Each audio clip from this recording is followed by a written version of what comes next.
to orient the specimen. Now you see, I have taken a cone shaped tissue like this. This is the outer surface, and you will see 4 lines. which is visible to me, and this is the inner one. If the technician is taking biopsy from this area, nothing will be there.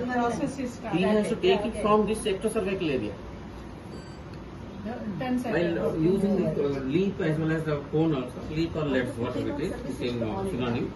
So you have to, I use serious iodine so that to demarcate the area which I can remove. This one will fade off immediately. Then you again press it, then the line will fade off immediately. Whereas this one will guide us how much. Usually if it is a therapeutic long clip was but you wait till the light goes. Surrounding the diseased area, some margin Should not immediately take it out. If it is a diagnostic cone, The light has been followed by further so now you take it out. then particularly in post-menopause, this is totally fresh. Touch it. I can't take a different cone. Yeah. Then again once I had one so case first where you press like this.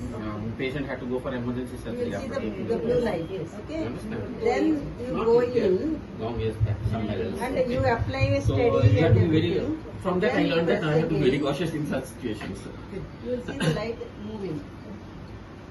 I think after doing that, this one, I've taken it with a knife,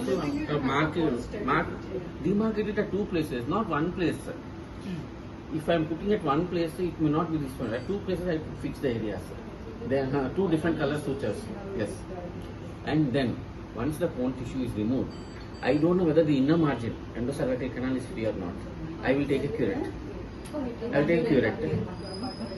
No, not curette to know whether the inner margin is positive or negative. I am not talking about. You see what happens.